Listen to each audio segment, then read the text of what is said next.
This ain't the life that we chose, but it's the life that we live in. Know we belong on the top, but we ain't tripping, cause we'll get there in a minute. And we'll get there in a minute, cause we'll get there in a minute. Yo, what's going on, everybody? Back again, episode 10. Whenever you think of an episode, just add one. Just add one to whatever you're going to say. My man been back. Episode 11. Episode 11, right on top, man. Right on top. Man, hey, the energy's never going to die. Episode 11. We'll get there in a minute. We got some good stuff to talk about, some good topics today. The world is on fire right now. Again, down south decides they don't want to listen to see what's happening. And they're starting to spike. Florida had a record-breaking 9,000 cases in COVID. Bozos. Had to shut down bars and shit and do a lot of shit New York did. But how y'all doing? I'm doing all right. I'm COVID-free. Living my best life. Just got a little place set, you know. Doing all that good shit. Should look expensive. That should look expensive. Nah. You know. I like Googled it. It's a nice touch. $21.99. I heard. Like it's a nice touch to the backyard. Man. Accentuating the spaces. I like it. Making the most. Yeah, you know. Forgive me, everybody, too. I just took my Zyrtex. My allergies is bothering me, so you might hear a couple. Man, it's showing his age. You know what I'm saying? Yeah, you know what I mean? My Zyrtex. Hit him with the. Crazy, yo. I ain't on nothing, man. You know what I'm saying? Y'all couldn't tell me my hat was crooked too. But word. It seems. Oh my God. This guy's nuts. We supposed to tell you your hat crooked. You look at yourself. You looking at yourself. Yo, allergies got him like all thrown off. I'm dysfunctional. Hey, but on a serious note, we haven't really talked about this. I didn't put this on the itinerary that we talked about, but I figured, freestyle is what we do sometimes here and there. And why is it now that masks have become a political stance? Like, I don't understand when people say, I'm not trying to be liberal or democratic, I'm not wearing a mask. Like, I don't get, I missed that part where masks became a Democrat, Republican issue. Like, so it just warped my mind. Like, they've thrown so much nonsense at people in the last couple of months, really. So everybody's like, oh, do the mask help? Is it going to make me sick? Is it protecting somebody else? The mask is a common courtesy. When you speak and you breathe, you have air particulates, like spit droplets that come out. You may not be able to see them, but they exist. So wearing a mask shields that and potentially gives you some layer. Yes, it's not an N95. It's not something that's medically grade, but it gives you a layer in between the air that you're breathing and the person that you're speaking to. So it allows you to be closer than 6 feet without feeling as nervous or anxious about it all. So again, it's a common courtesy. Some people are just playing too much into it. People are bored and they have nothing else to do, honestly. That's my thing. It's our president too. President Donald Trump. You notice he's never had a mask on, and he spoke about it in a political way, whereas the Democrats that are forcing them to do this, that, and the third, and it's just a trickle down effect. It's just, again, it's the small, minute voices, it's the media boosting the shit up, and now it's wearing a mask is a political thing. Me personally, I'm I really haven't got back out in the world really like that yet. Like I've got my haircut. Got my haircut. If I do go to like Sam's Club, like I went today, if I go in any place where I know it's gonna be a bunch of people, I'm gonna be in an enclosed place, I'm wearing a mask. Yeah. I wore a mask to get my haircut. What? Yeah, it's one of those things where in the beginning he was promoting not to wear that shit because he would look like an asshole. Word. Because he was warned in October that shit was about to get real and we should prepare ourselves.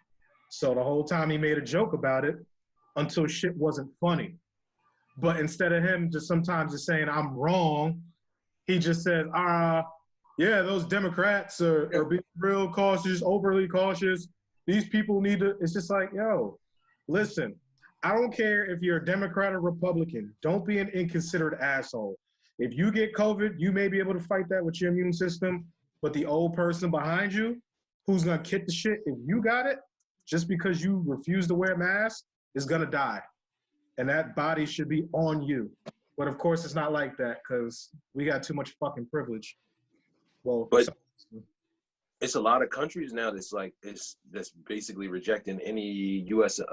citizens from coming into their country. So it's almost like everybody's like they almost quarantining the United States because, as you can see, the numbers went down. I'm assuming it was because of social distancing, and now we're seeing like a huge spike on blue going right back up. What that means, I don't know. It's because we're testing. Yeah. And the thing is, like, people don't understand what research does. It's like, yo, new information comes out all the time. So people have to realize that, yes, even for me, things have been confusing, right? But understanding things happen, things change, things become, sicknesses and flu, all that stuff evolves. So, like, if one thing worked for a quick second, it's going to evolve again. So just, like, chill out. And I hate the whole argument Republic versus Democrat, right? I could say something. Somebody calls me a Democrat, like, yo, I'm not even that. I don't want none of this. I don't like none of them. You know what I mean? I'm negative. I'm just a dude just trying to do better. And people give me like, oh, you're such a liberal. Nah, I'm negative. I think it's all, I'm not a Republican. I'm just somewhere out in my own world. That's how independent. I think independent is what you're looking for. I'm not even that. Yeah, where I'm just mad. Just black. Negative as Jim. Yeah, I'm just negative. I think the whole like negative I get so mad. Like, oh yeah. I'm like, bro, I ain't a Democrat because they are foolish too. But like, I wear a mask. Is that a Democratic Republic? No, it is. I ain't trying to get sick, and I am also off topic. Well, actually on topic. So I went to Frank Harbor to go pick up a drill. This is, man. Harbor Freight? Yeah. You know what I mean. Yeah, we know. We don't got to get it right. They don't sponsor us. So I'm in the joint with a mask. Some old dude comes up to me like, the CDC said you don't have to wear a mask anymore. And I'm like, all right, bro, but I don't think they said that, but I'm not even going to argue. I'm just trying to get this drill stuck in line, of course. He's like, yeah, I just been drinking my tonic water and the hydrochloroquine. Hold on, I'm not done. And he's like, and I've been drinking the hydrochloroquine thing. Oh my God. And I'm like, he's like, yeah, you could pick it up right at Hannaford. And if I'm lying, strike me down right now. His old ass about to go. So this is me, Mr. Negative, with this dude trying to tell me he's drinking hydrochloroquine. And I'm like, all right. I'm like, look, this is too much. You do you. I'm going to just take my chances wearing the mask and keep working out. Because I ain't doing none of that. Yeah. And, Foolish, bro. Yo. Oh, God. But listen. Like I've said from the beginning, take them all. Please. Take them all.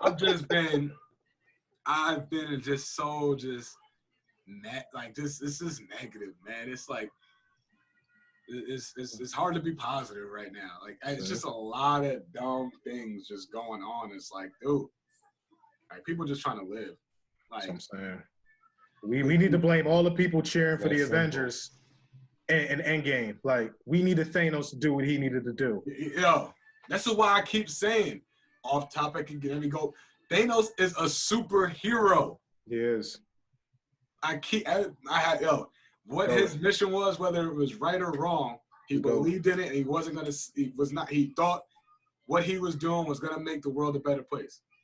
Regardless of the ugly things he had to do, that man is a superhero. And I'm so mad that everybody keeps calling Thanos a villain, because he's not. He's a superhero. He's one of my favorite superheroes. Him, Wolverine, and Bane. Bane was gangster. Nah, come on, bro. Wolverine was always my dude. I gave you Wolverine. No, Bane was actually, he said Bane. Bane. That was a stretch. But Thanos, all seriousness, Thanos and Wolverine, they're superheroes. And Thanos does not get enough credit. Thanos is GOAT. He does not get enough credit that he is truly a superhero. I'm tired of him looking at a villain because, he had to get some rid of some people along the way. But he believed that what he was doing was for the better of the world. Yeah, It was too greedy. We gotta take half of like It all depends on what you did, what you determine a hero as. The hero is supposed to save everybody. He's supposed to, like, but in like the common world, that's just not. Bro, but there's not really one superhero that ever saved everybody. yeah. Superman's lost some people. Captain America, shoot, he died or was frozen. They lost a lot of people, and then he came back. But the difference is they didn't think consciously like, yeah, we're gonna have to lose some people. Like, we definitely gonna have to lose some people. They didn't come into it thinking they was gonna lose somebody. They were like, I was trying to save everybody, just didn't make. I mean, Thanos definitely he had people lay down and get down. Like, but did you hear his purpose, though, Sesh? His purpose. His purpose. I'm with you. He said the world is overpopulated. If you get rid of half of them, the planet can grow more resources, and there's more things for everybody else to. So the one thing I would say, I do agree with that overall, and the one thing I agree with the most is the fact that there was no choosing of who it was that vanished. Like, and that was the one thing I could agree with, and that's the one reason I was leaning. I was like, ooh, Thanos might have me a little there. I recycle and I compost and all that. So I was like, okay, Thanos out here trying to save the universe. Sure. but still, it was like it was randomized. So there's no, he didn't have a say as to who it was that was gone, but it just. But you knew, but like you came into it, like it's difficult. Like he was predicting the outcome before it even happened. Like he already knew, like I'm gonna lose half the people gone. I don't know who gonna go, but half of y'all gonna be gone. That's my plan. Himself. Yeah. So it like you said, it is dope in that sense, and you're not gonna be thought of as a hero because it goes against conventional wisdom. Because as a hero, you're supposed to save everybody, or you're supposed to try to save everybody. But I was crazy. He was just being a realist. He was being a realist crazy because I was quoting him. It was like 2 weeks straight. I had a Thanos quote every morning before I started the day. He was like, "Yeah, all right? I'm good." Yeah, that's insanity, though. Right. Yeah, right. You can say he's a hero without quoting him every day. Right. You send me a text a few times with a Thanos, but I'll be like, "Are you good?" Every day. The opening scene was crazy. Going. Yo, I thought he was. I used to watch that movie every night, fall asleep to, man.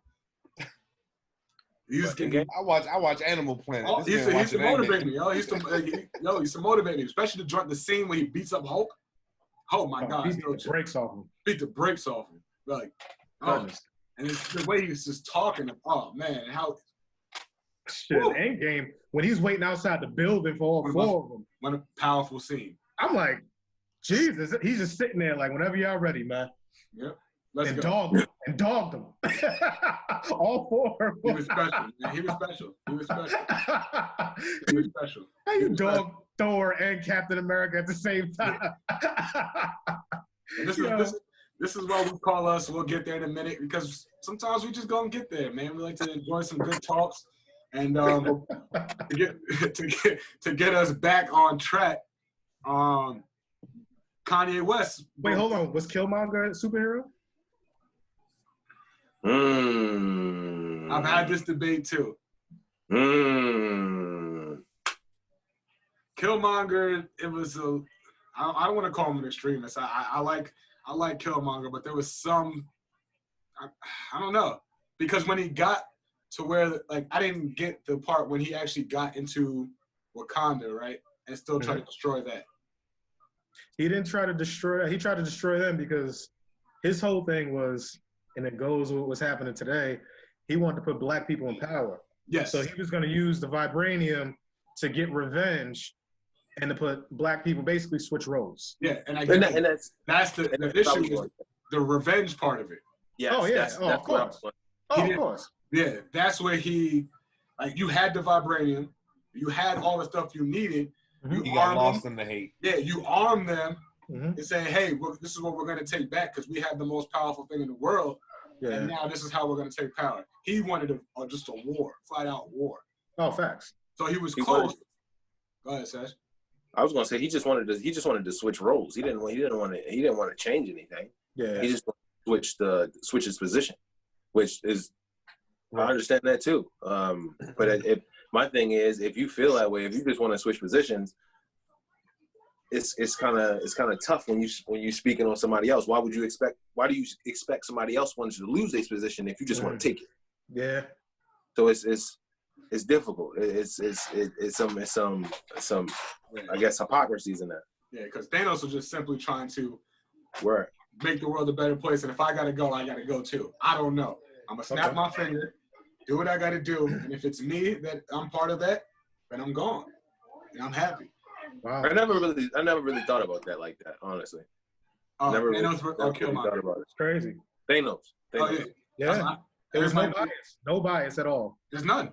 Somebody's got to go. Including, he threw the person he loved the most off the cliff. Gotta go. His own daughter, though. That's crazy. Yeah. Gotta go.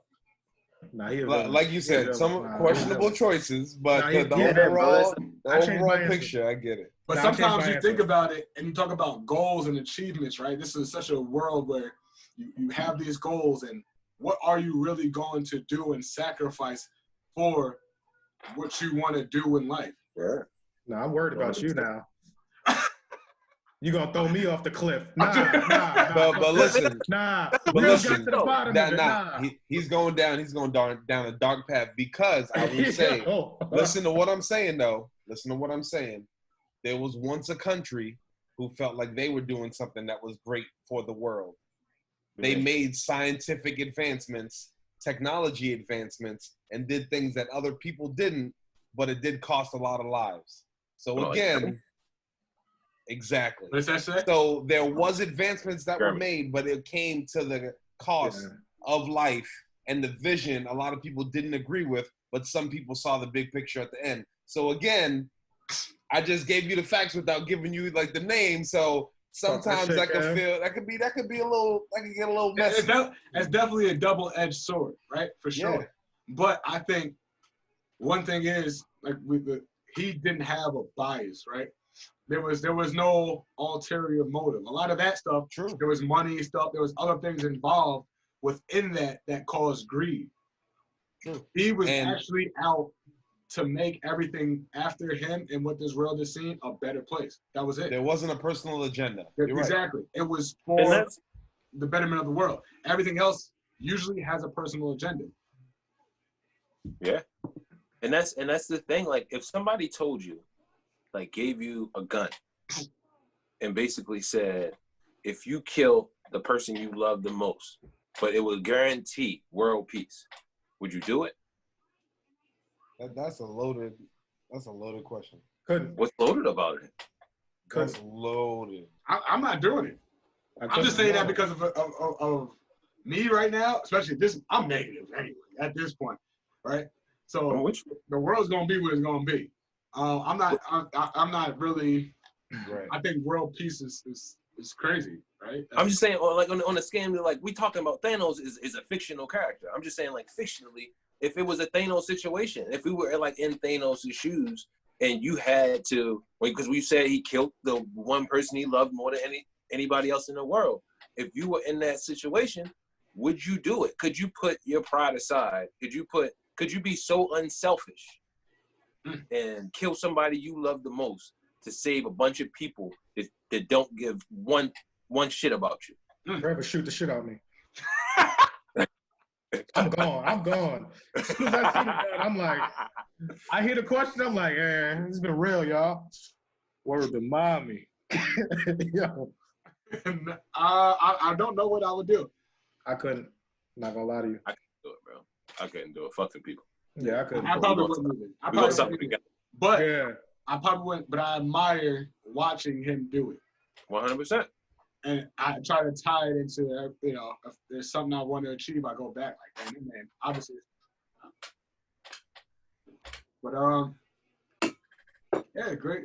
That's a great way to start this off, man. I'm liking that. Let's go to, Kanye makes headways again. There's one thing about Kanye I think we always know throughout these years since he's really got on is he's going to find a way to make something happen. Controversial or not, and it's cool that now look where we're going with this. Thanos, Killmonger, Kanye, very controversial. There's a lot of people for and a lot of people against. Anyway, Kanye did a 10-year partnership with the Gap. I don't really know too much of the details just coming out of it. It's something he's always wanted to do. He's going to be selling the Yeezy clothes and things like that. What's y'all take on it? I think it's kind of dope. I think it's dope. He spoke about it, I think, on Ellen like years back about trying to come up with a clothing brand or something like that like the modern day people could afford. So when that kid who can't afford Jordans and shit like that, he can wear some Kanye shit. It's affordable, and he can still be within the popular crowd. It's kind of, I think it could be dope. I think it could be dope. I agree. I think Kanye, again, the timing of some of the news and certain things, you said he was either going to drop a project or release some type of big news. So you obviously were ahead of the curve just a little bit. But I think realistically, Kanye does things, one, benefit Kanye and his family, which is what most individuals do in this world. That's a fact. Right? They make choices to benefit themselves before, the thought of others, usually. But Kanye is also doing something that a lot of people haven't done.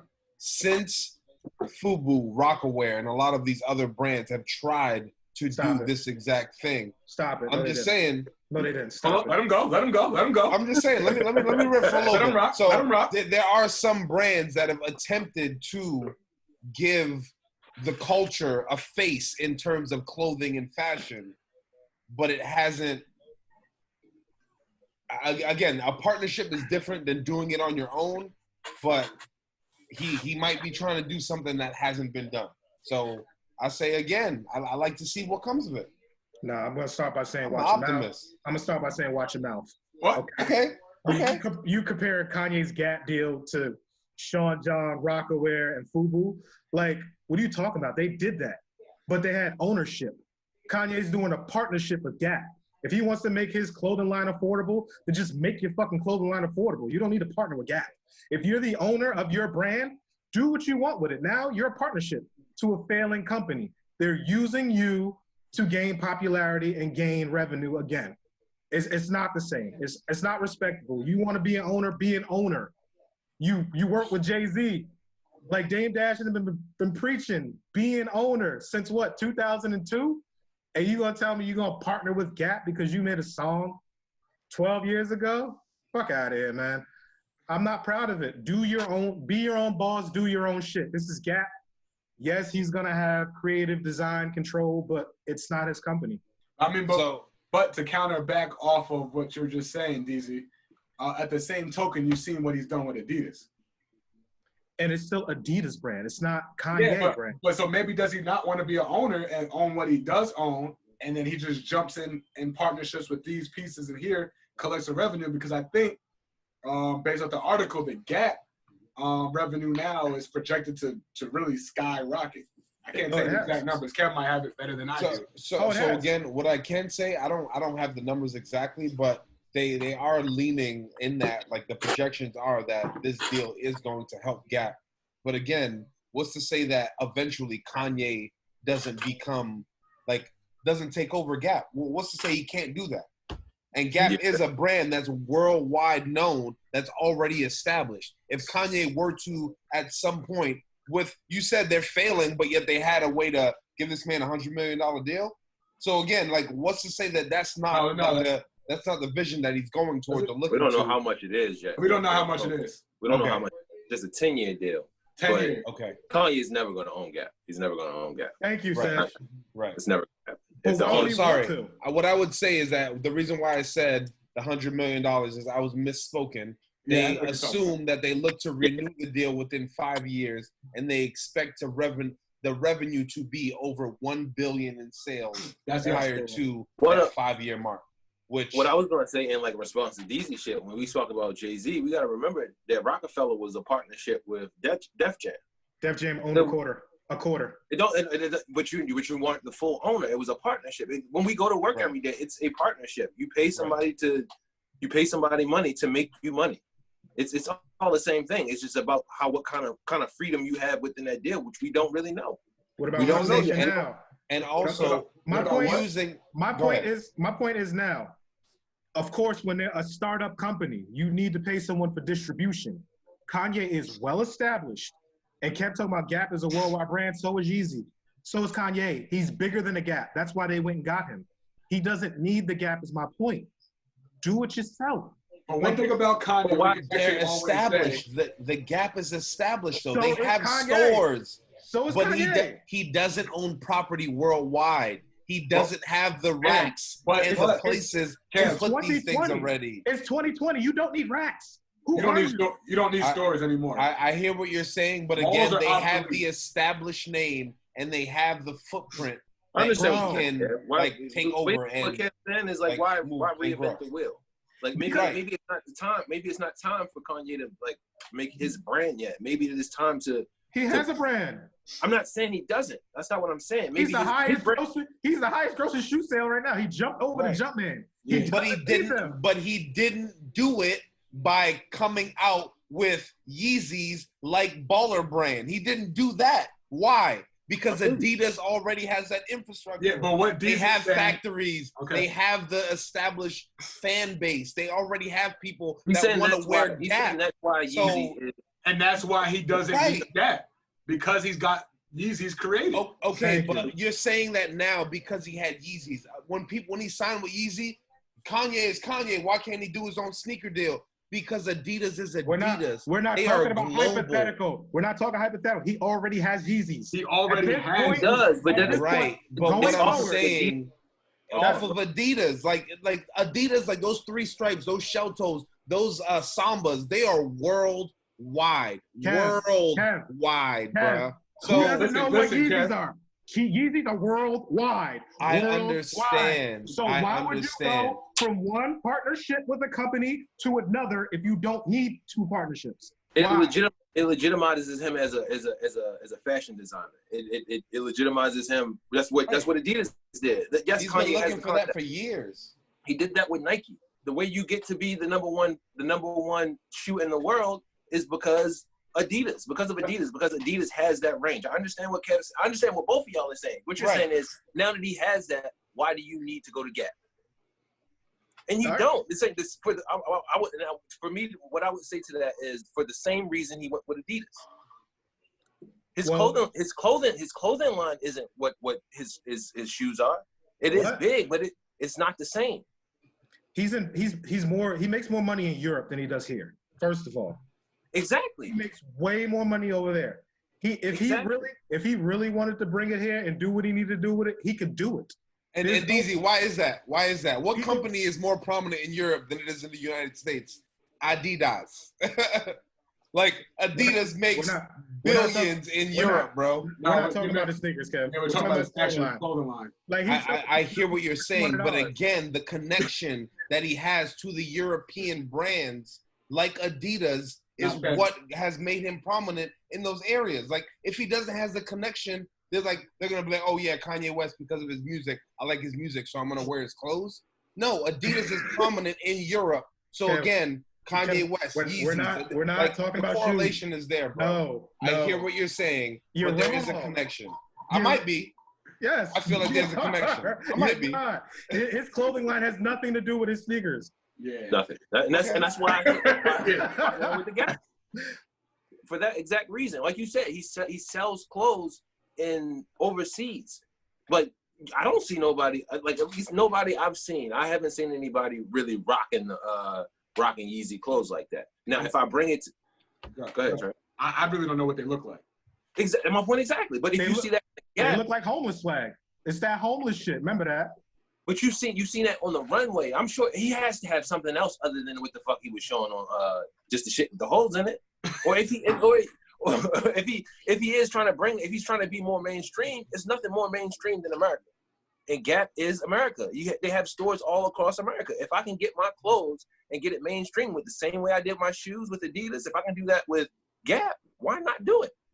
if I have some type of creative control, I have like, yes, I understand what we're saying. You want to own your shit, but it's certain terms. Sometimes you can't. If you already have the infrastructure and I have some type of control, some type of majority stakes in my brand, I have some say so. I have freedom to the point where I can take my designs and do whatever the fuck I want with them.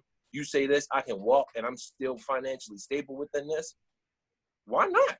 All right, I'm gonna put it to you like this, right? Oh, okay, yeah, go ahead. Trev brand is called what? AIM, right? Where?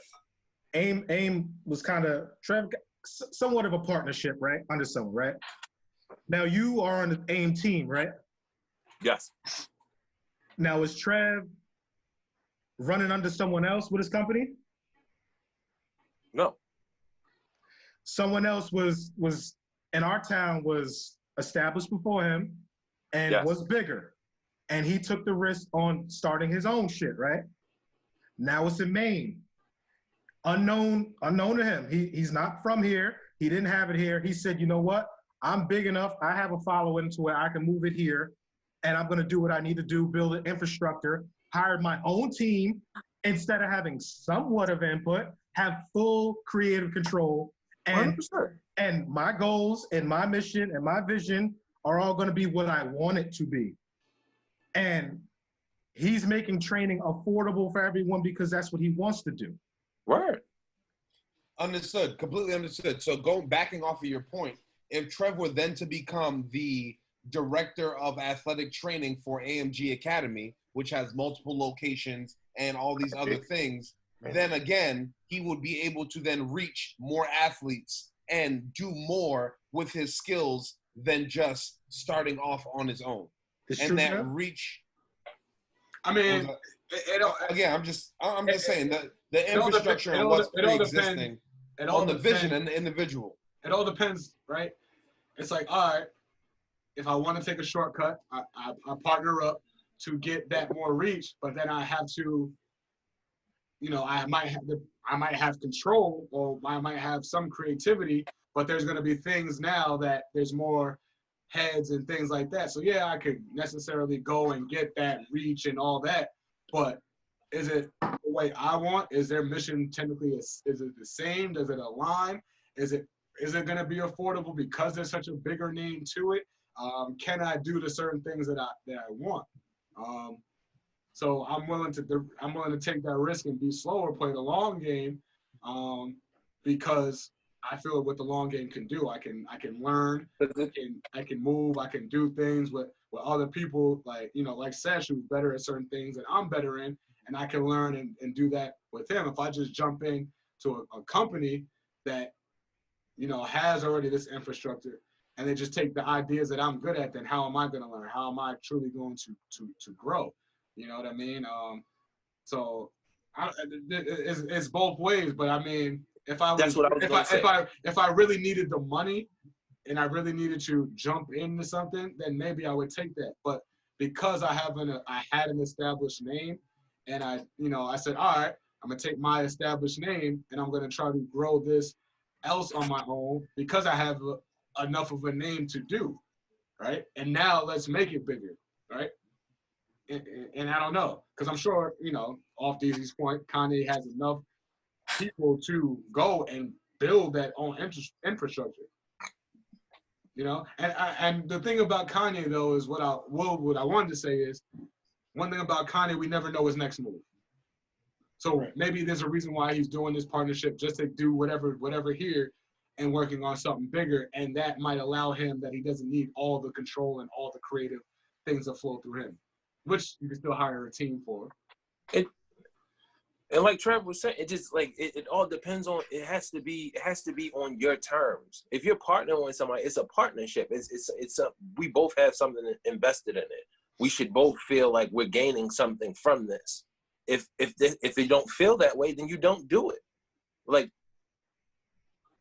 and that's ultimately what it comes down to. I'm sure if anybody came, any large brand came to Trev about AIM, and they said, this is what I want to do. This is what I want to do, the partnership. If that partnership entailed him having full full, I guess, control over his business, him having say, nobody else, and this is written down in the contract. I can pull out whenever I want.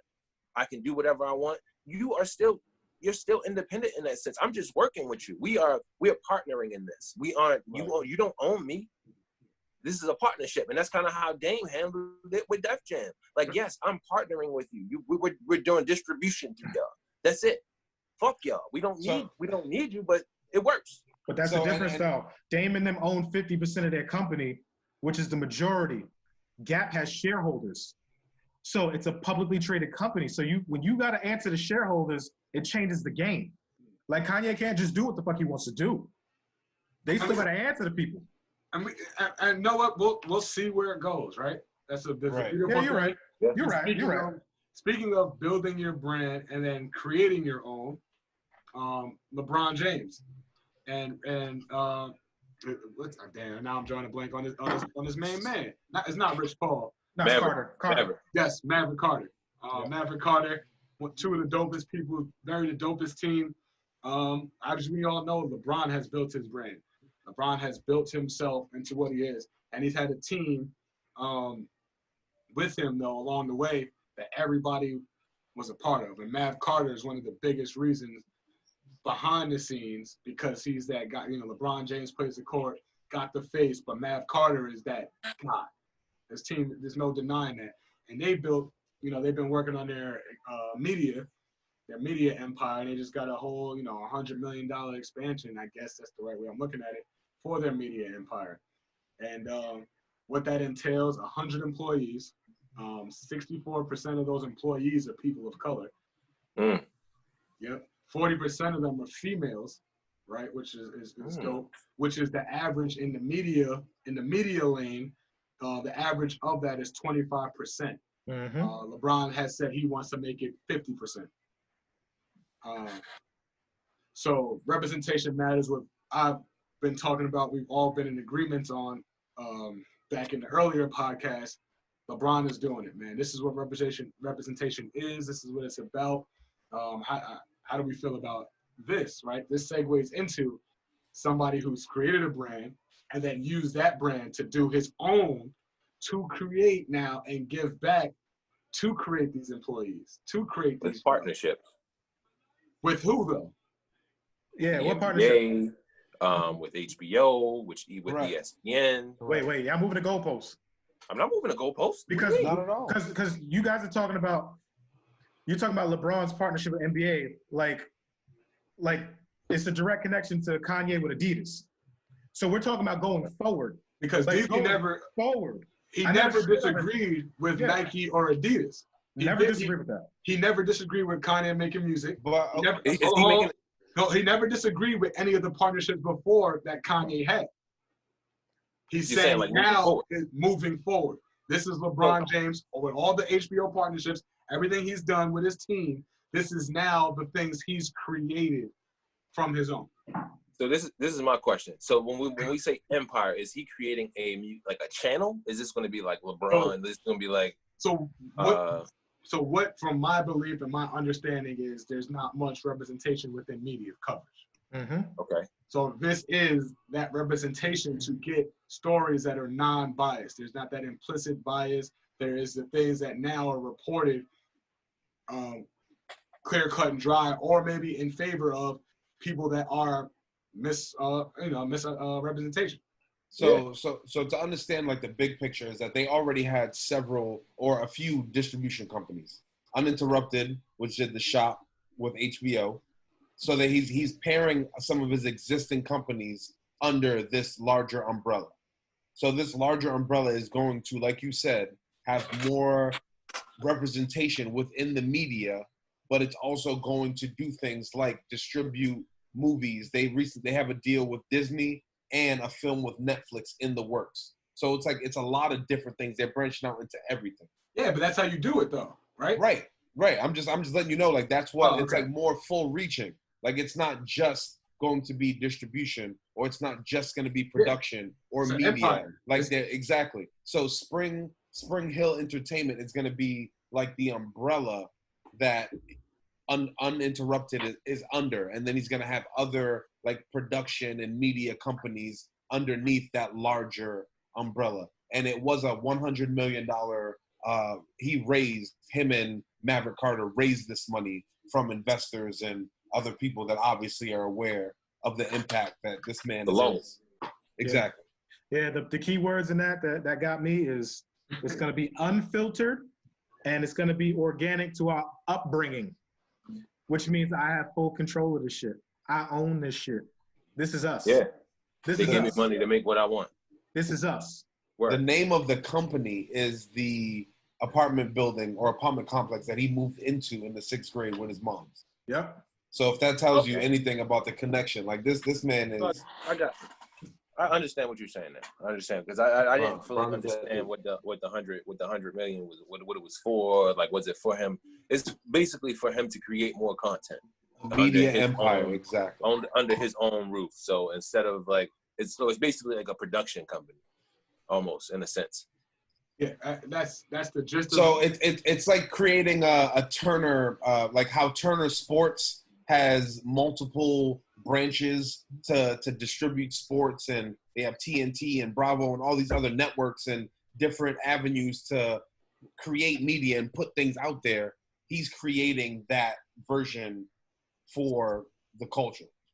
This is what I'll say to all that. Like, I know the initial was like how we felt about it. I think this shit is like extremely dope.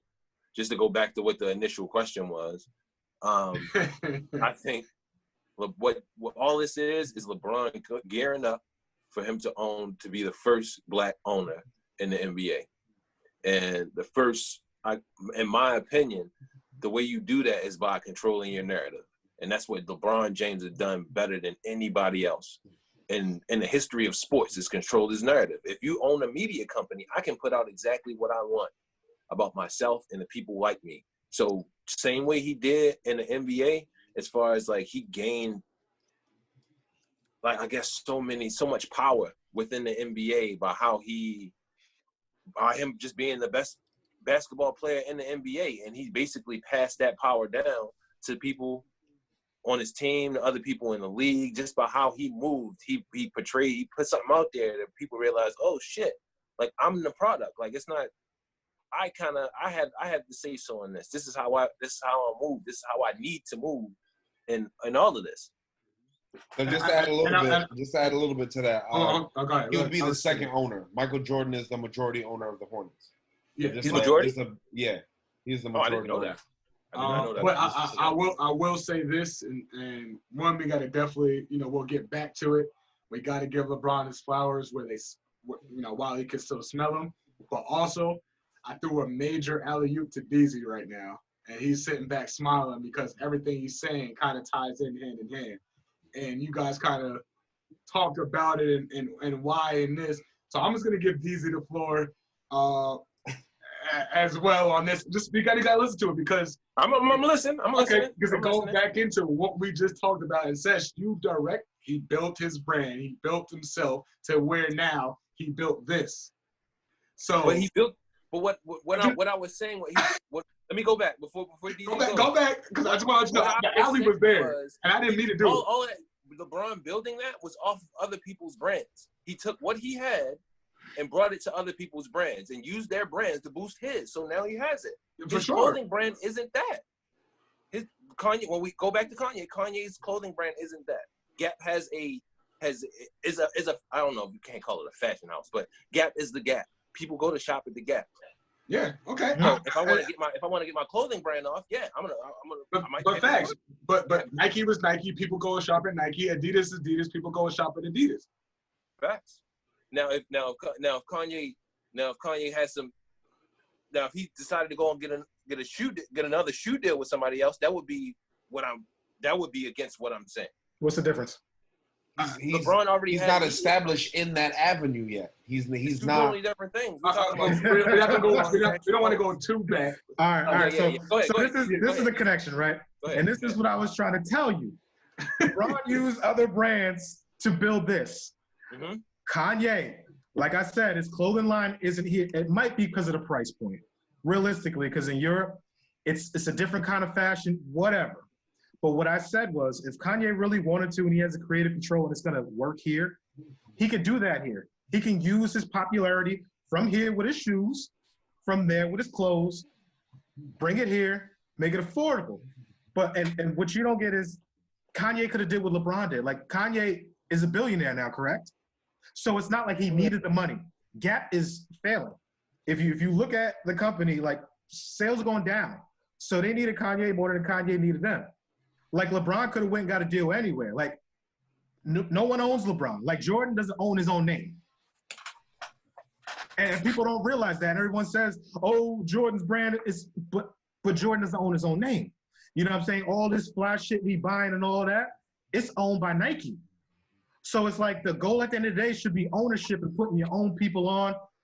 I'm not even saying black people, I'm not gonna be racist, but people like you fucking trust that you love and spread like, yeah, your own people. You said it right. Your own people doesn't mean black or white. Exactly. At the end of the day, it's just 64% people of color. Right? Exactly. And women. So diversity alone, that's a win. His diversity is just dope. Jordan can't do that with Jordan. He can't fire his whole staff and get a whole new staff in. Kanye can't do that. I don't care what kind of control you have. You cannot do that. We're saying the same. I don't. What you're saying about Kanye? You 100% right as far as like Kanye could have definitely done that. That's all I was saying. Yes, you 100% right. He could have definitely took the long road and did that. I'm not disagreeing with you on that. What I'm saying is, it might be a better situation. It may be a faster point to get into where he's trying to get to with his clothing brand by going with the Gap. And that's a great point too. It might make more sense, and he might not lose any control of whatever he's trying to do. Yeah. Right now, he's owned for 5 years. That partnership is for a 10-year partnership. 5 year when they can reconfigure and whatever. But he's in it for 10. Like, there's no slower than that.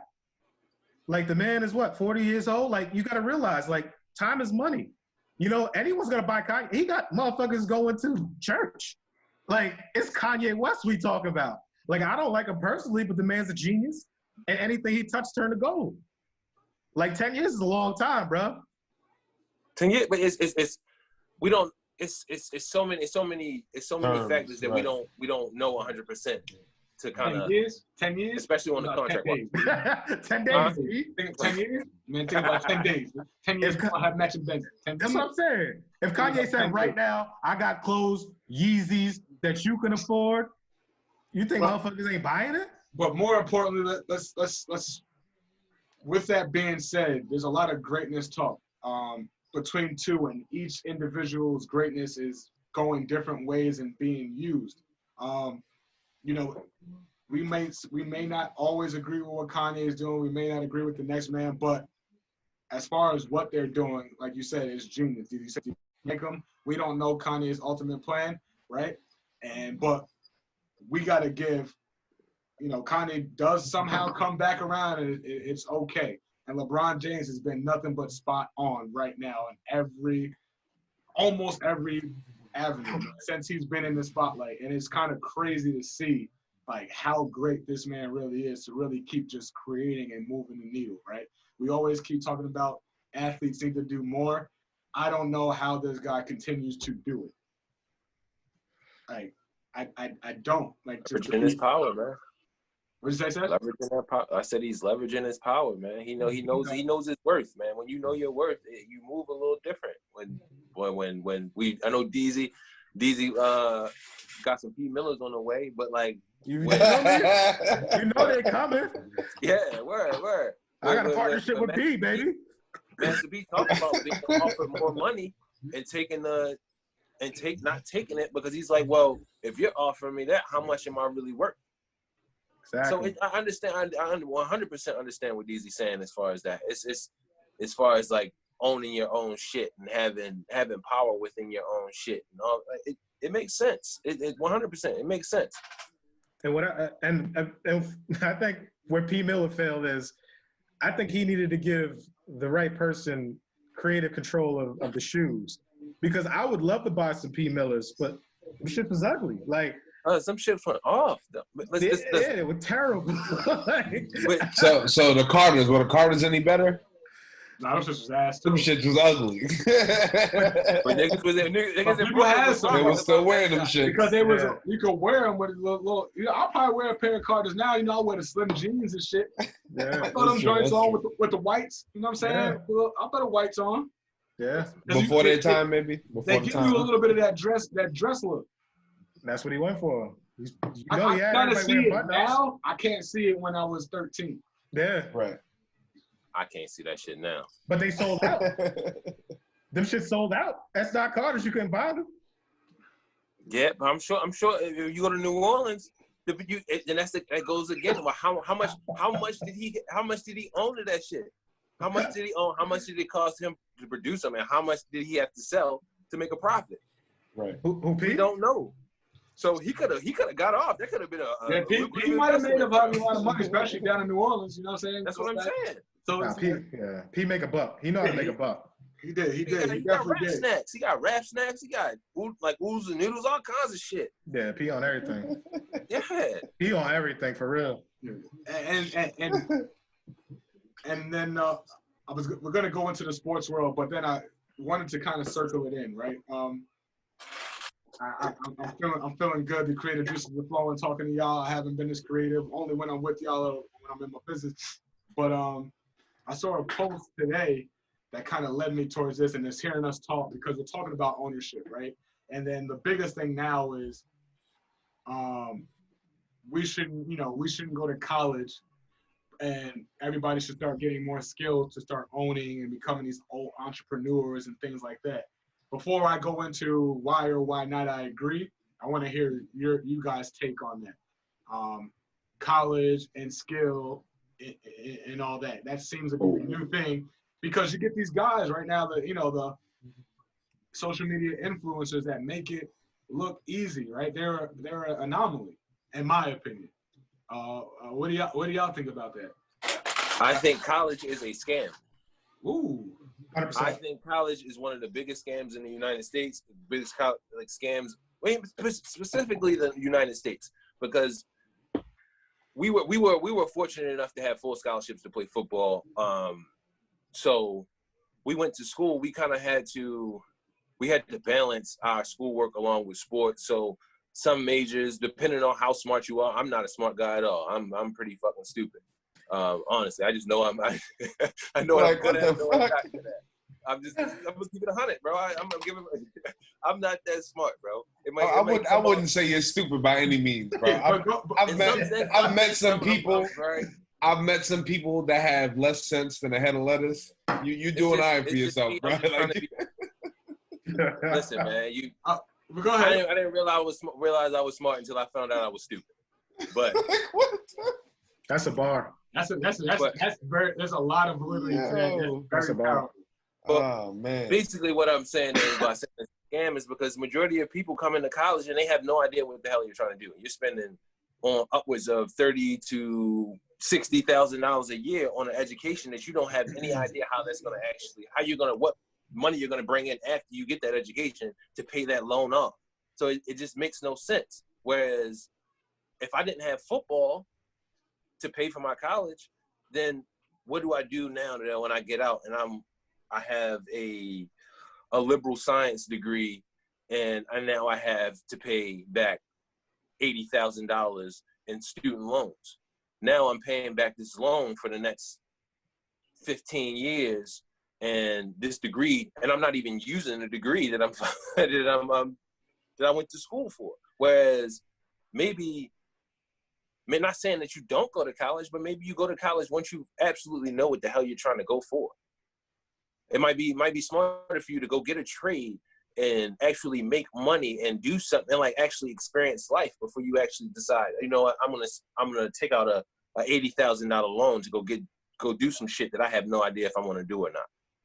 So I completely agree. The knowledge of that and knowledge of knowing what trades can do for someone's life as well, like having all that knowledge before making that choice, I think is priceless. But not everybody has that.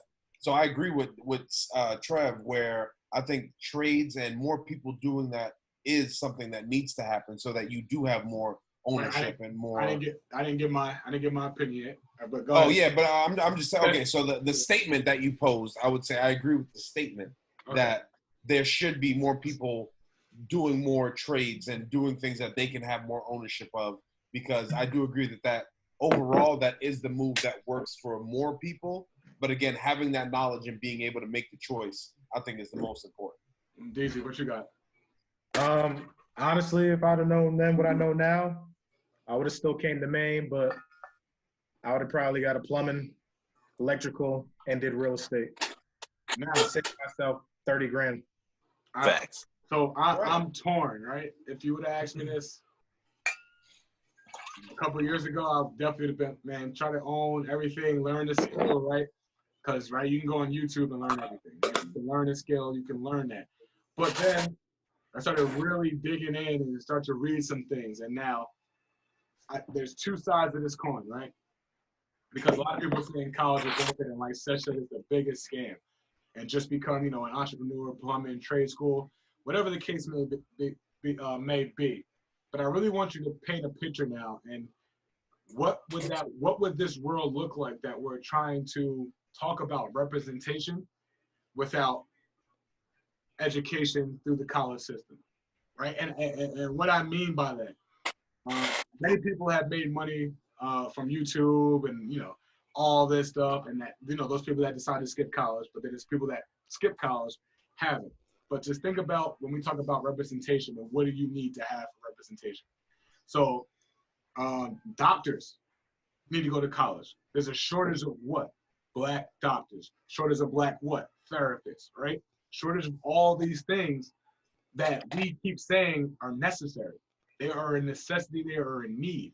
So when we just say, hey, go do this, then we can't complain when the system and the people that don't look like you and I go to college, and they're the people we have to go and talk to, right? So then, think about it this way. Chicago, you need a criminal justice degree to be a police there in Chicago. What? How many times are we going to keep telling, hey, we don't need college. We need to learn a skill. We need to learn a trade, and then complain about police. So these are little things, and like I said, before I read all this and started to dive in deeper, these are the things I said, man, we really need to start preaching both. That's what in a sense, preaching both, like, yo, go to college, but still learn the skill while you're in college. Like, if somebody would have told me that, I think that would have been a difference. Like, man, you're in school, you can still learn. Because we played football, so for our time was different compared to the average person going to college, right? Maybe they might have had a job, but they could have learned a skill to pick up as well, too. That's where start hustle in college. Like, I think about Road TV and how he was ahead of his time on that. If he would have stuck with it, that could have been something to blow up. Strong mind, strong body that he started. Things that this guy started. But I think we got to be careful on telling our young black and brown children, like, yo, like, I think college is necessary. I do, because besides the lack of scam and stuff like that, the networking ability you learn and some skills you pick up there are definitely needed within our society. If we talk about representation, college is the only way. Even though Trump just signed that bill where you don't necessarily need a strong resume, you need the skills. But we gotta stop kidding ourselves with that, in my opinion. And I think what you're saying, right? What you're saying, Trev, is right, and that's why I said you need to go once you know what you're going for. For sure. There's no reason for you to just, like, you don't have any idea what you want to do with the rest of your life, and you graduated out of high school, for you to just say, you know what, everybody goes to college, and this is what I need to do, because this is what the social norm is. From high school, you go directly into college. No, maybe if you don't have a clue what the fuck you want to do, maybe you should go and find a trade that's going to actually make you some money. Sure. You can make some money, and then by the time you actually know what you want to do, you can use that money you made to actually go to college. Not saying when I say college is a scam, I'm saying the thought process of you have to go to college directly after high school and if you aren't, you're a failure. Right. And that's kind of how it was portrayed to me growing up. It was, if you don't go to college, you're not gonna be able to make any money. You're not gonna be as educated as the next person. Education isn't like, you being a smart person isn't about about the education that you get. It's about how you use that education. Of course. I can have 5 different degrees. If I don't use those degrees, what the fuck did I get the degrees for? Right. I know people that went into the MTA at 18 years old, 20 years old, and they have careers and they're educated and like they've done their own thing. And I'm not. But like again, it's like you said, we have to attack it from all sides. Yeah, and I'm not saying that I'm not saying if you don't go to college, you're not educated. That's far from what I'm saying, right? I know some of the smartest people that never went to college. But I'm just saying we gotta be careful, because some of the things that college leads to is a lot of the things that we need for representation. And this is because you can't. What skill can you pick up and be a doctor, DZ? Yeah, but the thing is, if there's a shortage in black doctors, that's when they start needing it for diversity purposes, and they start paying for people to go through the school to be a doctor. But you're still not a doctor at the time that it's needed. But if you want to be a doctor, right, Trev? If you think that you want to be a doctor, instead of going and taking out a loan, maybe you can be a you can be a paramedic. It doesn't take, that's a skill that you can grab, and you can figure out, okay, do I actually like this or not? Is this something I want to? And for sure, yes. But then we also got to think about 2 sides of this coin, right? Unfortunately, until life changes, until situations changes, we got to be twice as good. But why do we need representation in the doctor field? Like, I don't care if my doctor's white. He does a surgery, right? Whoa, have you seen what's going on sometimes with black people going into how they treat people within the doctor system and surgery? They're killing us there too, because they push us to the side heavily, right? I'll show you. I gotta show you. I gotta find this link. I'll find this whole video for you for this woman. Actually, matter of fact, it was a movie, All American, right? You can just use that one for example. The dude gets shot. I seen that show. Yeah. The white people are not trying. The black woman kind of come save him, right? She wasn't a doctor though. She was a nurse, which you still need school for. Thank you. Right? Because those are things, right? And people of power, lawyers, right? Right. Yeah, therapists. Like, let's not play this card. Like, we need it. We need it. That's a fact. But then all of us not gonna be done. All of us aren't. But I just think we are taking away dreams that somebody might have because we're saying, yo, you know what I mean? That's what, yeah, and that's the part that kind of gets a little fucked up. Is don't tell somebody not to do something because it might not work for you. Yeah. When my dreams have nothing. If my dreams have, in order for me to get to my dreams, that means I have to go to college. I'm going to go to college. I don't give a fuck how much it costs or not. I'm going to go to college. And I say this between kind of the black. There's you got your black people, and then you have like your Haitians, your Africans and stuff. So when they speak, it's you're going to college. If you say college doesn't work, then what else? Right? But the first thing is always college first. And I think there is some validity to it. I do. Right? Because when you look at those fields, they are usually dominant. They are by black people, but of you're not your African Americans. Yeah, right. Because the first thing they're talking about since they were kids is college first. Oh, college didn't work out? Okay, let's talk about trade school. Let's talk about this and that. And I'm all for everybody definitely picking up a skill.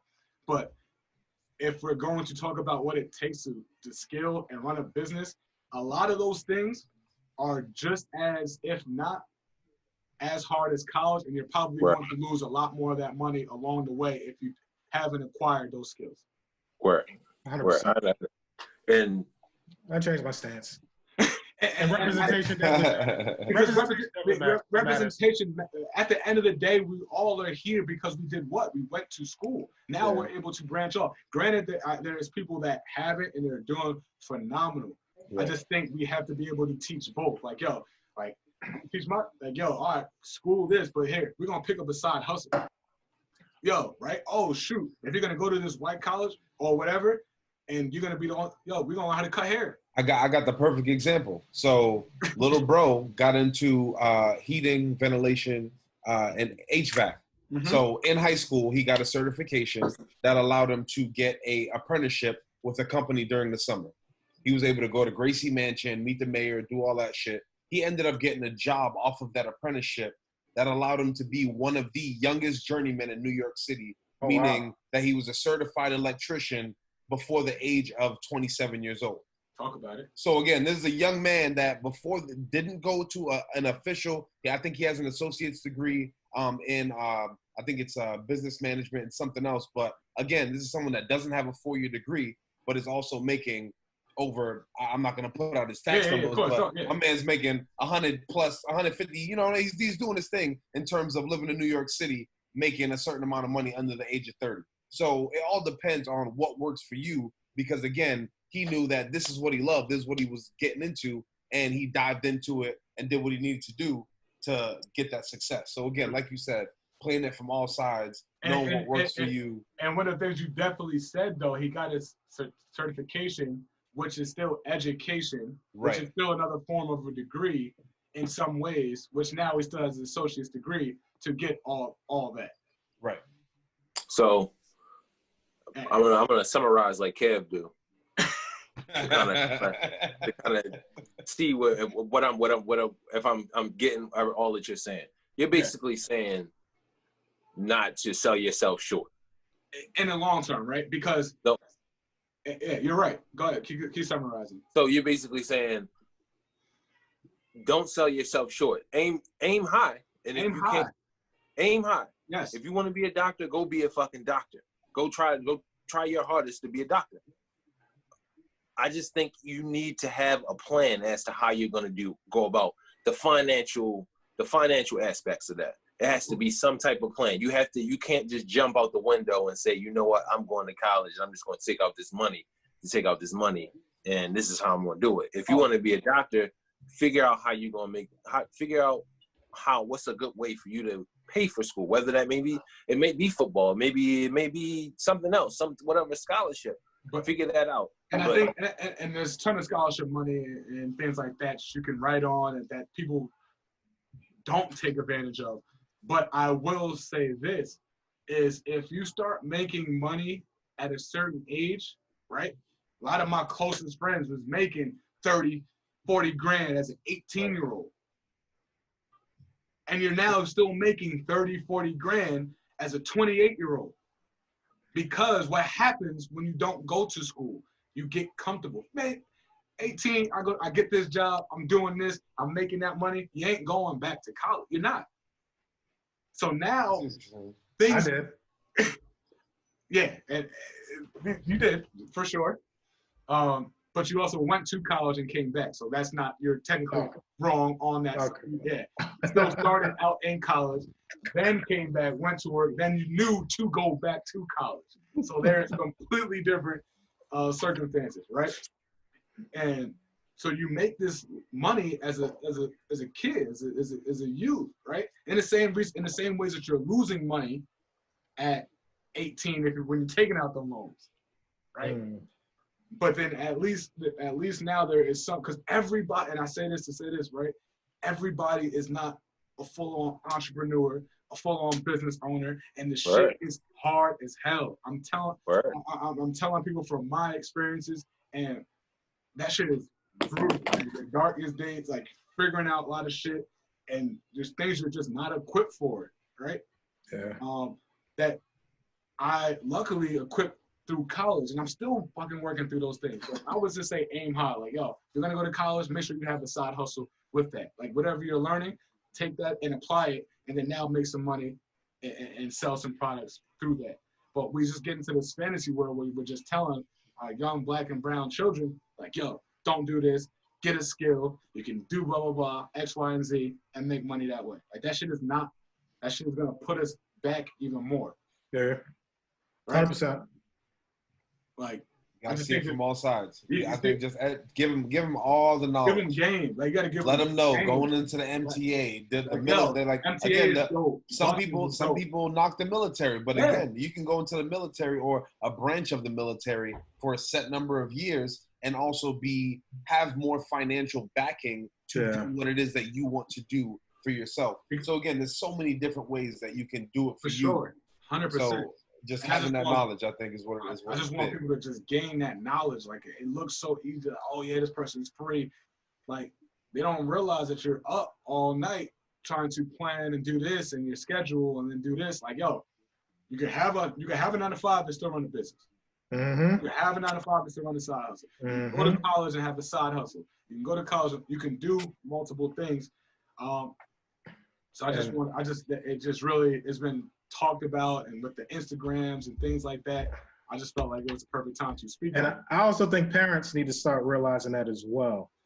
I think like if you've been through it, like the decision on whether to do this or whether to do that and know how hard it is, I think you need to put money aside, whether how little or how much it's going to be for your child's future to aid them in what they're going to do. Like even if it's $5 a week from when they're first born, like that shit adds up and it creates that kind of, you know, financial freedom for what they want to do. So if they do fail in college and you have, you know, 10 grand for their first semester and you can pay for those and you realize it's not it, all right, well, that burden isn't on them now and it takes a weight. Or if they need that money to really focus and get adjusted in the school, then they have that freedom to not like, damn, I need to pay for this. I need to make a buck. I need to do this test. I need to.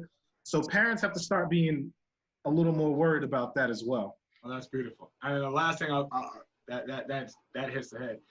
And then also, if you don't have necessarily the means to go to a 4-year college off rip, do not be afraid to go to your local community college, do 2 years there, and I'm telling you, your college will be cheap.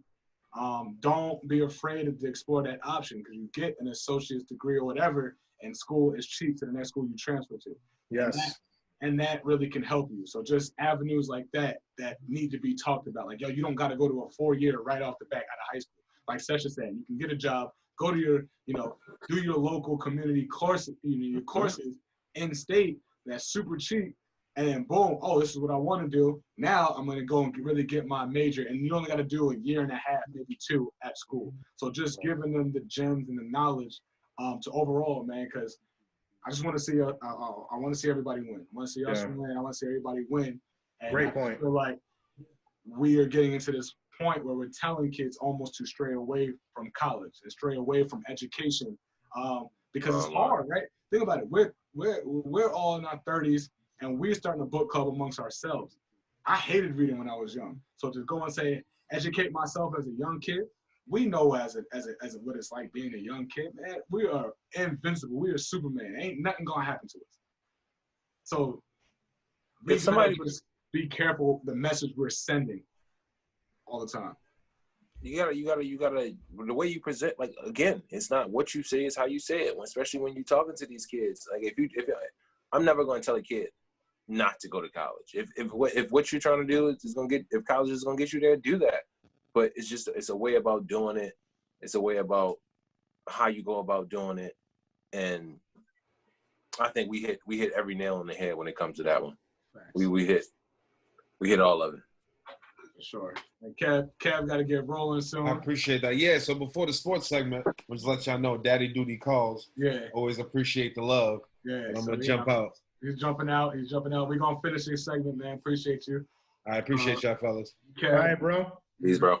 And we're going to finish up. We definitely want, this is going to be a long one, but we felt like we had a ton of information and we'll do what we got to do. But in the sports world, since we love to talk about sports, man, the NBA players, 16 of them out of 302, not percentage-wise, if you guys are math people, I think it's 5%. I could be wrong. I'm telling you right now. You can run these numbers real quick. 16 out of how many? 302. 16 out of 302. Yeah, you about right. Okay. You about right. Spot on, Chad. You spot on, Chad. Yo, listen, man, it's not a heavy percentage. Something to turn your head at, peek at a little bit. What's y'all take on the NBA season? Still gonna roll? I think we're all in agreement that it's still gonna roll. Yeah. Yeah. A lot of money at stake. A lot of money at stake, right? A lot of money at stake. But what's it there's always, right? I'm with it. Like, we got the business open. It's smaller right now, smaller classes. We're not doing a whole bunch of group training. We're trying to keep it small. We understand college kids and high school sports are still going to play, hopefully. But it's almost like, what if, right? You always got to have the what if. If somebody dies from this corona that gets it, that's going to be real. Right? And I saw it in a different way, and I started thinking about it, man. Like, yo, I see these lot of trainers having 20, 30, 40-plus kids in a workout. And what is it going, or even in college segment right now, because a lot of guys are at school, and I want them to play, and I get both sides, but it's like, man, everybody's like, oh, yeah, they're just young, they're quarantined. Like, what happens if that first college kid dies because of this? Everything shuts down. Everything stops at that point. Mm-hmm. It's like, and this is just my opinion. Those guys out there with this training 20 and 30 kids, they doing that because their pockets hurt. Mm-hmm. That has nothing to do with coronavirus. You can make as much excuses as you want, but the reason that you're doing that is because your pockets are hurt and you need that money. And when it is what it all boils down to.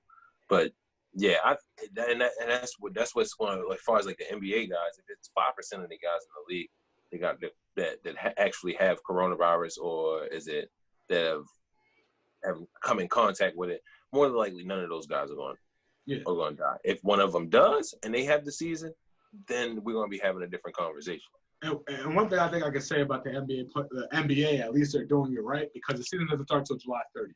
Yep. So to have these, 302 people already tested, they're moving in the right direction by being a month and some change ahead of schedule. You know what I mean? So I will say that they're doing it right on that avenue. But as you see, we talked about in the beginning, shit's spiking up, man. It is. And maybe it's everybody all gets it, and then that's the antibody. I don't know. But I just want people to be wary that, there still are young lives at stake, and just, whatever your state requirements are, Maine's a little bit more open. New York, you can have gathered, up to 10. So we're just doing what we got to do to abide by normal rules and things like that. But it's crazy. NBA would definitely play. 100%. Yeah, we'll get to the ball rolling, and then we got two more things, maybe one. Pro softball team. Not playing. Hard. That was hard. Not playing. Talk about. I mean, like Nori said, that's hard. That's hard right there. Hard. That's hard. Hard. That's hard. Yo, fire. Yeah. Shoot. So let me make sure I have this right. I have it up too. Just because I didn't want to do them wrong or do them any disjustice by what. Please don't. Before you go, Trev, I want to say this. I'm not sure how much they were walking out on as a pro softball team, but it ain't like you walking off the team. You play for the Yankees, you like, no, I ain't playing no more. Because y'all put out this picture. It's a little different. The stakes are a little higher when you talk about MLB, but it's still hard. It still takes balls. It takes some heart to do that. Yeah, the anthem and brags because their players didn't. They were saluting, standing up, not kneeling, which is fine.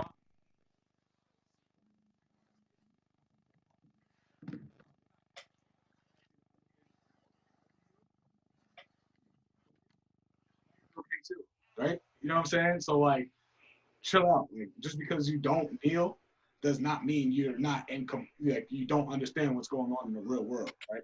Like, people are bugged out. Like, I had a routine since I've been a kid playing this game. When my coach died, that I always prayed to him and my grandmother before every game, and that's what it became. It wasn't.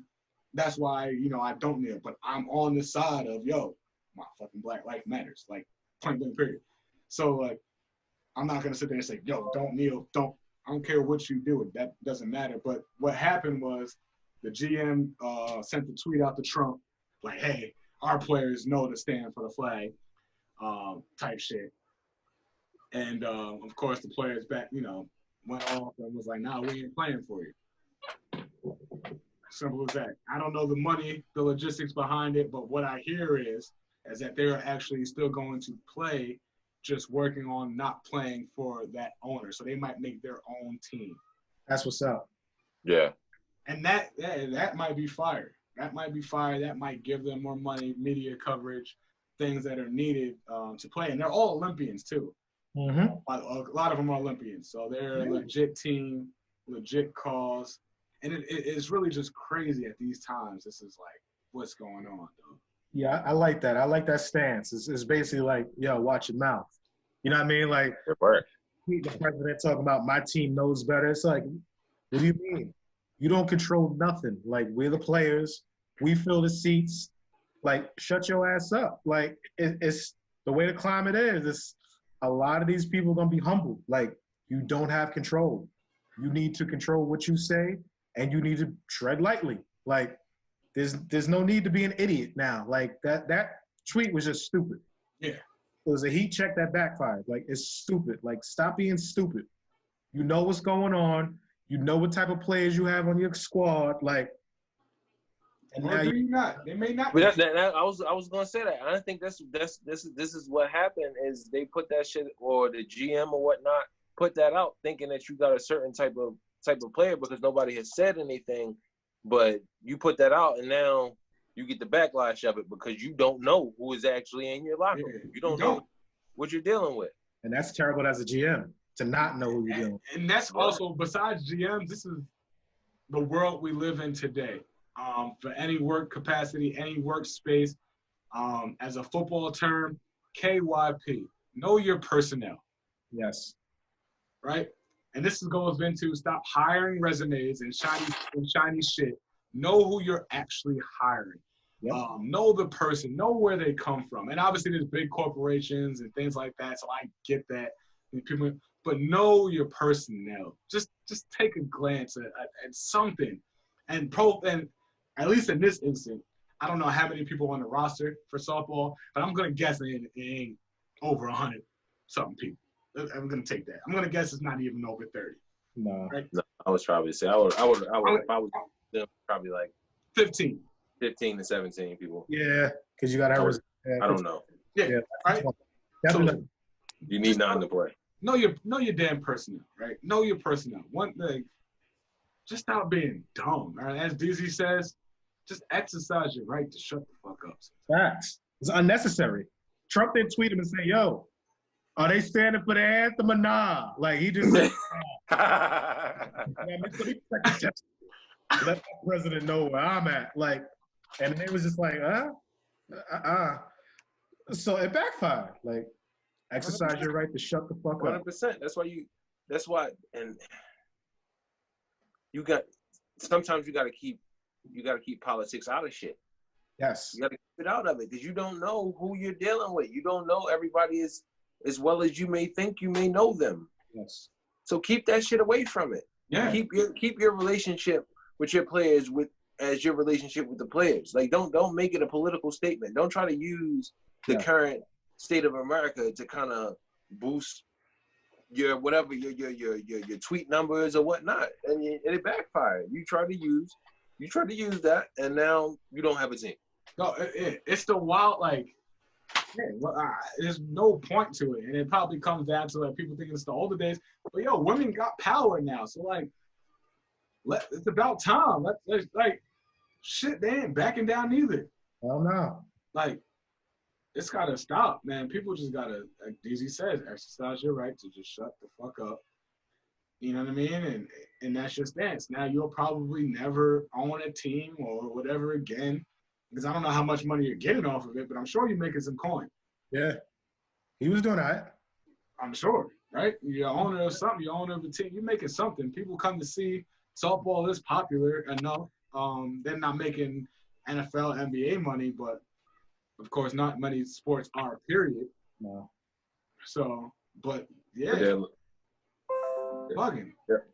They're all Olympians. They're making their money elsewhere. Yes, I'm sure of it. They didn't. I'm pretty sure they didn't need that check as much as they needed another one, or they had something else coming in. Because I always, my mind, I imagine like what would happen if that would have happened in the NFL. If like all these guys were like, you know what, or if like when Jerry Jones put out about his statement about kneeling for the flag and all that shit, and all everybody on the whoever was in, I guess, with kneeling for the flag would have said, you know what, I'm not playing it. For sure. It would have changed the way Jerry beat the beat of his drum a little bit. Yeah, 100%, man. Listen, and this is what's got me. I was very negative when I was coming into this podcast. I've been negative all day, but talking to y'all, I'm a little bit better. I was gonna go on a whole negative rant. We'll wait for DC to come back to. I just, I'm gonna drop one bar before we leave tonight, but we'll get into the whole Odell and Cam. Yeah, we'll wait for you, DZ. We'll wait for you. You gotta take a little piss break. We go long. Small play, DZ. Yeah, my business, man. Yeah. You know what I mean? So we got Odell and Cam training, and it's always interesting to me because Odell is a Cleveland Brown still. Cam is a free agent. Cam is very good. I'm a big fan of Cam. Me too. But wouldn't you want to get that rapport? Just me, if I'm Odell, with Baker Mayfield, your actual quarterback. And I don't know the dynamic. I don't know if Odell. I think they're in that. I'm pretty sure they're doing it in Atlanta. Like I'm 90% sure. I could be wrong about that too. But wouldn't you want to train with your actual QB? Yeah, I think Odell should. Odell doesn't get enough credit for what he does, man, and his maturity now. Like, I miss him. I ain't gonna lie. As a Giants fan, like, I miss him. I tell him that on Instagram every single day. I would tell him every day, like, yo, we miss you, bro. Like, I don't care what Gettleman talking about. But, like, I think Odell's making a statement. What is that statement? I think this is a statement. I think he's saying, Cam, what I've been saying, Cam got disrespected. Cam is a well-known vet with a certain set of skills that'll be beneficial for a team that Baker just doesn't have. And that's a fact. And I think people just rely too much on what Baker did in college and don't realize that it was college. And he came into the NFL like a flash in the pan because there was no film on him. And a lot of people don't realize that. That makes a difference. There's no film on Baker. So you're going on Baker, and he's surprising you with shit. And next season, they had games of film, and he was terrible. So they didn't realize, like, Camus proves, you've had film on me, and I'm still successful. I can still make it to a Super Bowl. Baker can't say that. He had more commercials than season wins. So you think Odell is trying to pretty much say, Brown, sign this man? I think Odell's taking a mature route instead of just saying, Baker stinks, give me who I need. Because there were plenty of times Odell's one-on-one, and he's visibly frustrated, like, why wouldn't you throw that shit to me instead of throwing that pick to Jarvis in double coverage? It's certain stupid shit that, like Odell's underrated because of what he can't get. Like Eli gave him the ball when he needed, and that's when he was top 3.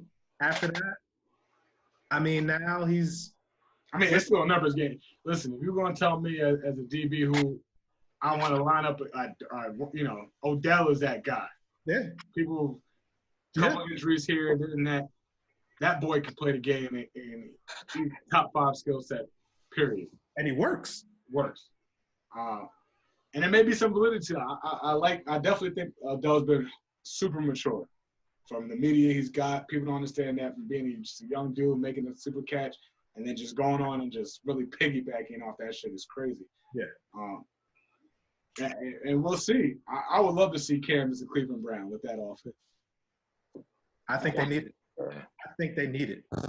They you got the running backs, you got a running QB, and then you got him, Jarvis Landry, they got a cold core. Nasty. You don't think so, Sesh? I guess. I love Cam. I love Cam. I just needed to see it work. I just know how football teams work. We can put all these names down on a piece of paper, but if it's no cohesion there, if it's no like, it's not going to work. We've seen it a million times. We've seen it a million times. Teams get all these big names and it just doesn't work out because that's not how football works. You can't just get a bunch of big names and think it's going to work. But I do like it. If that's what I guess Odell is doing, I'm with it. Yeah, I'm with it. And the last, if that's the message you're sending out, and what's his name? Baker Mayfield he's trash. Okay, I'm not gonna say trash. He had a good first year. It's not paid off no film, and then now, you know, he came into the game. I don't think his rookie year was that great. Yeah, I think it was good for a rookie season. I think it was good. And I think that's where we get fucked up at. Because we say it's good for a rookie season. What the fuck does that mean? It was either it was good or it wasn't. Especially for the Browns, right? They haven't had a quarterback that has been halfway decent. Period. Yeah, that's what it is. So that's where that didn't matter. And that's where Baker Mayfield gets a lot of his benefit of the doubt from, is because the Browns have been trash for however many years. You got you at least you competed. Yeah. So you did a great job. Good job, man. You competed. They drafted a quarterback every year. Yeah. He's been the first one that at least been somewhat serviceable. Yeah, it's Odell, man. Like you said, man, Odell is a whole problem. If anybody says no, Odell isn't, I don't know what the fuck you looking at. I have no idea what you're looking at. That's a point, but that's a bad boy. When he listen, ain't much. Nah, that's Odell. Could Odell be using his celebrity to try to get Cam picked up? Hopefully. That might not just be the Browns, but we might put on a show and you see some balls thrown, and might say, you know what, Cam still got it. Well, I hope so, man. And it would be lovely to see if they get that rapport and they got a whole plan. That's a beautiful thing. You never know a plan. And then speaking of the last plan, which could be probably scary, which will turn the league upside down. Russell Wilson and Antonio Brown. Yeah. Now, listen. That's different. Different. Because when you talk about top QBs in the league, since Russell's been in there, his name has been ringing bells. Last year, even though Lamar Jackson had one of the best seasons ever, he was right there second and MVP. Did it go? Might not never. We ain't gonna go there. We're gonna get back. We're gonna get back to what we're talking about. Russell Wilson has been nothing but true greatness. And I can't really remember the time where he had a receiver of Antonio Brown's caliber. Never. No. Percy Harvin was his best receiver. I might go with the Tate. Nah. Tate was cold. Who? Golden Tate? Yeah, he was better than Percy at the time. Cuz I've been there all this time that he's been there. I forget. It's Brandon or Golden. There's two Tates. It might have been. I can't remember. No, it was Golden Tate. He had Golden Tate. Yeah, Golden Tate. Golden Tate was cold. Golden Tate was killing in Detroit. This a little receiver that he had that's been there with him all this time. He's not like the fast one. He's fast. He got drafted. I know you're talking about. Can't remember his name on the top of my head. But Russell Wilson and Antonio Brown. That's nasty. That's a Super Bowl right there. I just think our team's willing to sign Antonio Brown with everything he's been doing. Absolutely. Because Fam has been at the NFL 1 minute, doesn't need him. Then he's apologetic. He's got more issues that need to be attended to more than anybody. And I'm sorry, and also Cam did have Josh Gordon, but Josh Gordon wasn't Josh Gordon yet, and he didn't get a full season. So, yeah. But is AB? You think a team's going to take a chance on AB? I think AB has CTE and it's just not being addressed. I think skill-wise he's all there. I think mentally, honestly, after that hit, I think that hit was more serious than anyone's led to believe. And see, it's sad. here, this is my right. Was it the hit or was it the money? See, you got inside information, man. That's you got inside information, man. No, because right, even after the hit,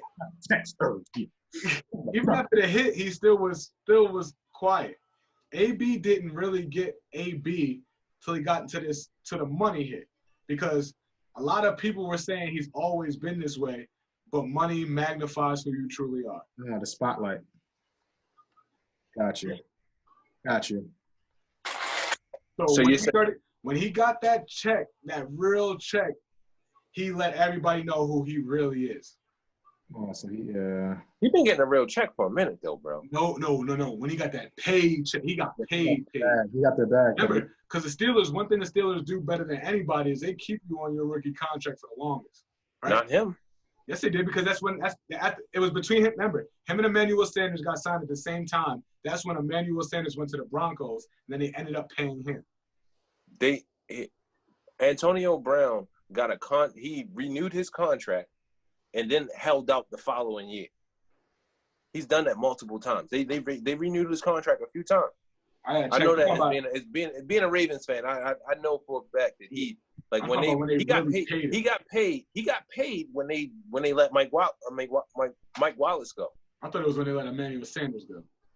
Because you got to remember, him and Mike Wallace, the whole Steelers, like them at their heyday, when they really started to, like, I can't say really take off, because they've been good for decades. But when him and Mike Wallace was up for a contract within that same year, they let Mike Wallace go. Mike Wallace signed a big contract with the Dolphins, and they paid Antonio Brown. I would say another year after that, it was either that year or the following year, he held out. They paid him again. And then he held out again after that to get more money because he was off of his numbers. But we'll definitely revisit that. But I think it's. But I would say I think I'm leaning more towards DZ as far as like the CTE. I think he got some shit going on, but I think teams are definitely going to take a chance on him. He's arguably the top 3 receivers in the league when he's playing.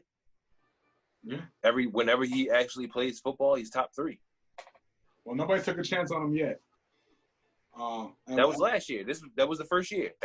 He was in the midst of all this bullshit. Now I'm sure his contract is going to reflect all the bullshit. Money. It started with them as soon as he got that pay. Went to the Raiders that paid him.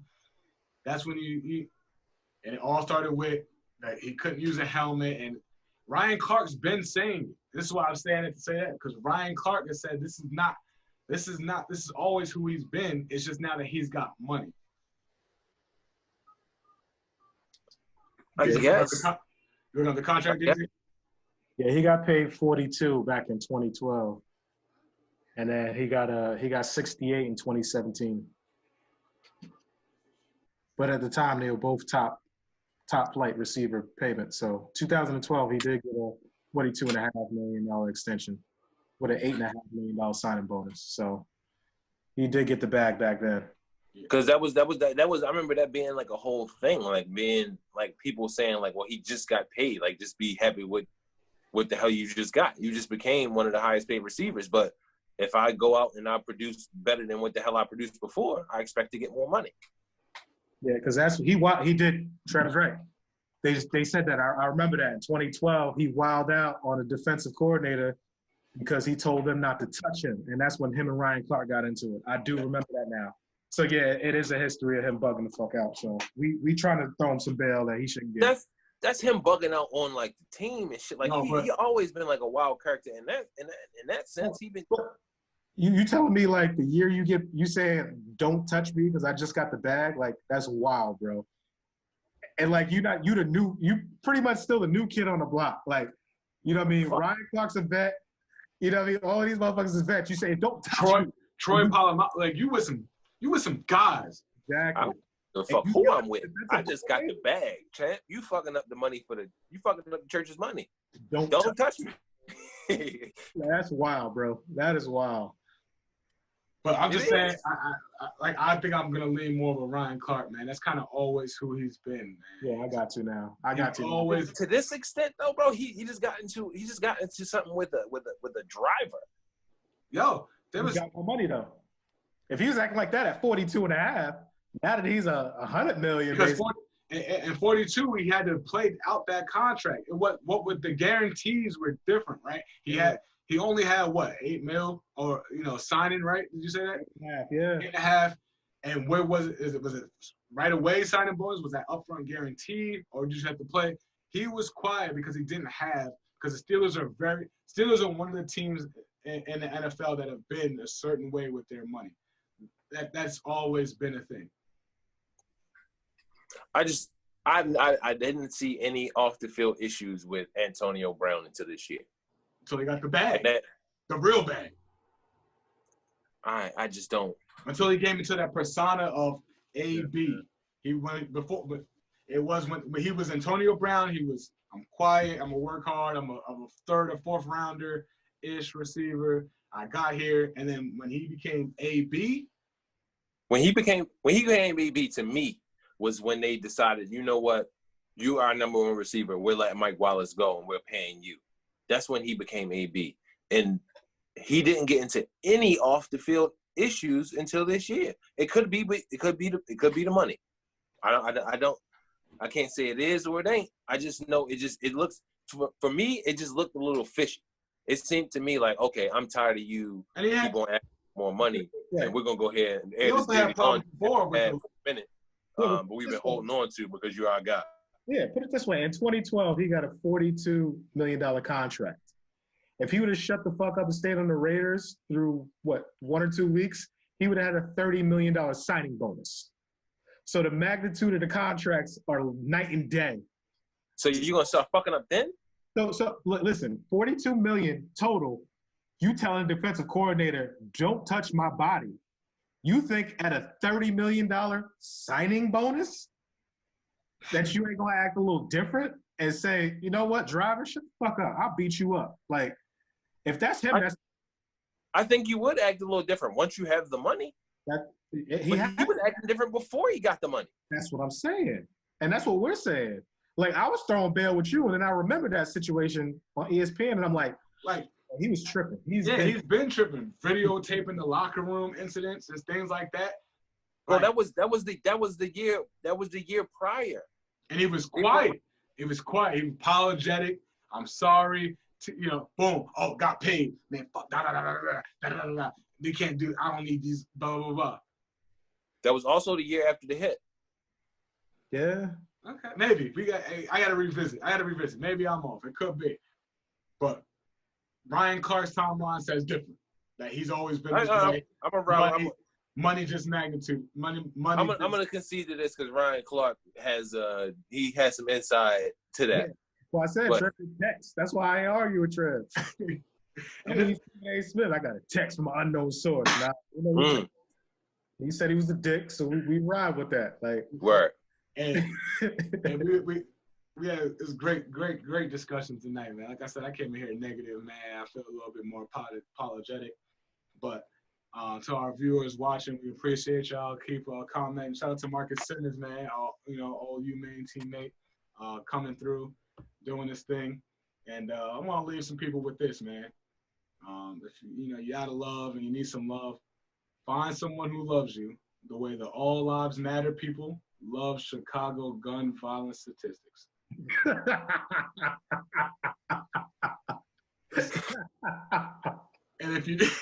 And if you do that, you're gonna be all right. I'm just gonna leave it with that, man. And if you don't got that love yet, man, you'll get there in a minute. We'll get there in a minute. You'll get there in a minute. We out of this joint right here. We out of here. This ain't the life that we chose, but it's the life that we live in. Know we belong on the top, but we ain't tripping, cause we'll get there in a minute. And we'll get there in a minute, cause we'll get there in a minute.